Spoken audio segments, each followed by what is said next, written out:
साथियों, जय जोहार, जय मूल निवासी। साथियों, डीलिस्टिंग का मामला क्या है? किसका डीलिस्ट होना है? ईसाई धर्म बनाम ब्राह्मण धर्म।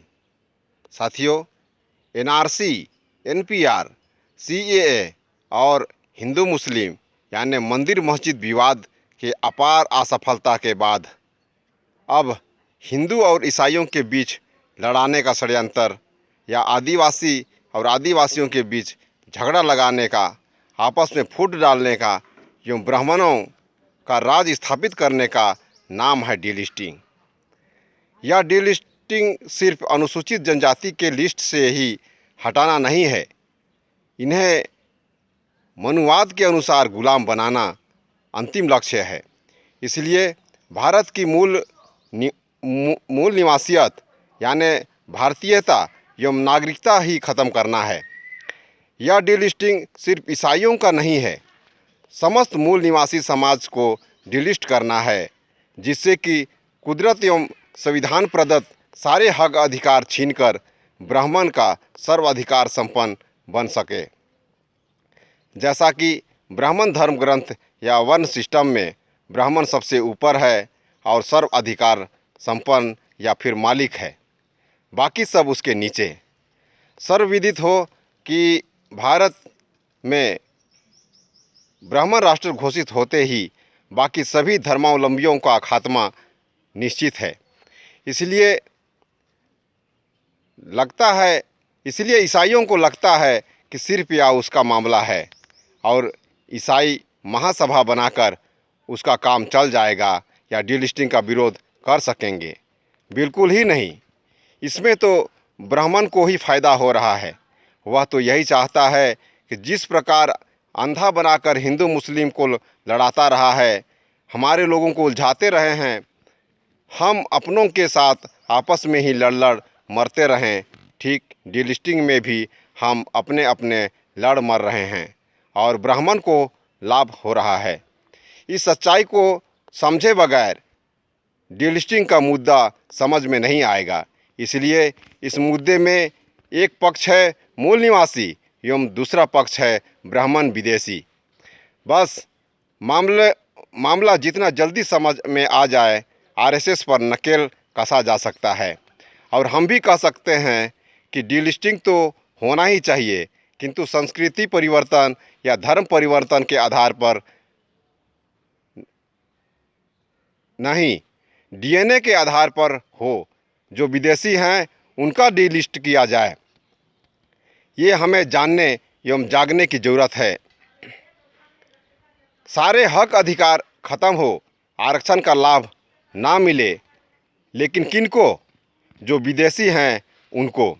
इस बात को जनजाति सुरक्षा मंच एवं आदिवासी ईसाई महासभा दोनों ही ग्रुप को समझना चाहिए और दोस्त और दुश्मनों की पहचान कर जिस तरह 6 अक्टूबर 2022 को आरएसएस हेडक्वार्टर का घेराव करके हिंदू मुस्लिम झगड़ा को समाप्त किया गया, अब बारी है हिंदू ईसाई के बीच पल रहे ब्राह्मण धर्म को ख़त्म करना।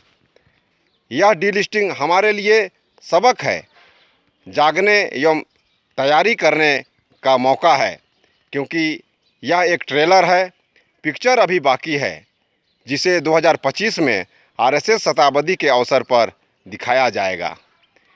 इसलिए मैं आह्वान करता हूं कि इस साजिश या षड्यंत्र के खिलाफ सभी मूल निवासी परिवार को एक साथ आना ही होगा।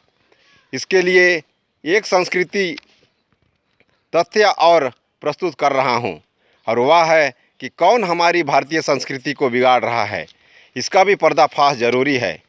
ईसाई धर्म एवं ब्राह्मण धर्म में अंतर क्या है?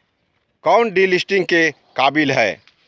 संपूर्ण हक अधिकार छीन जाने का आरक्षण के नाम पर डीलिस्टिंग के लिए क्यों लड़ रहे हैं? लड़ाई ही लड़नी है तो अपने संपूर्ण हक अधिकार के लिए लड़िए, अपने आज़ादी के लिए लड़िए, अपने मूल निवासी समाज को बचाने के लिए लड़िए। और यह काम कर रहा है बामसेफ और भारत मुक्ति मोर्चा।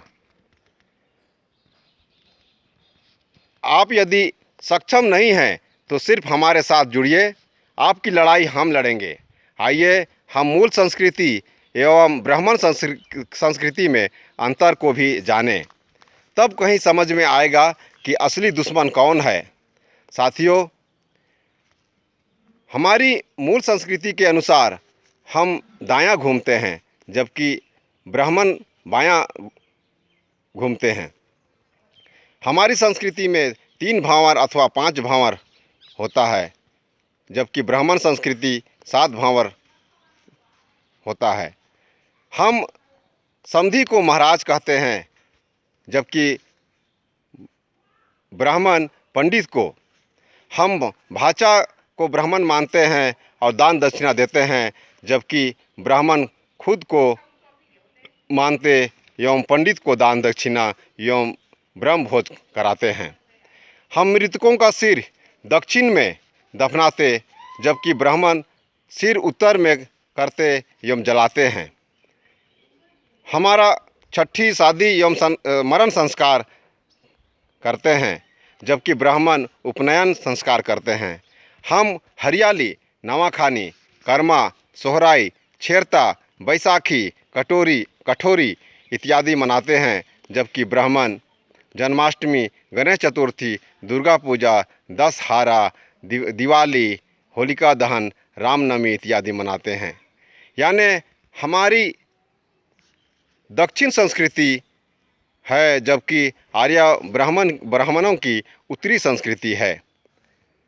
हम न्याय, समता, भाईचारा, सत्कर्म पर चलने वाले लोग हैं, जबकि ब्राह्मण कुकर्म, षड्यंत्रकारी, साजिश, धोखा, विश्वासघात, वर्णभेद, जातिवाद, दास्ता, गुलामी, छुआछूत, ऊंच नीच, भेदभाव, गैर बराबरी, आतंक, डर, भय, काल्पनिक, गुमराह एवं असत्य पर आधारित है।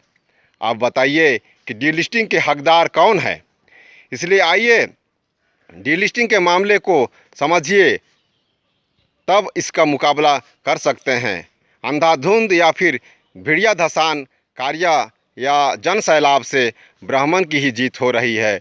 इसलिए कोई भी काम हारने के लिए मत करिए। यदि आप जीतना चाहते हैं तो हमारे साथ आइए, हमारे इस वीडियो को जन जन तक पहुंचाइए, मेरे चैनल को सब्सक्राइब कर दीजिए, जिससे कि मैं आगे भी सच्चाई का पर्दाफाश कर सकूं। धन्यवाद।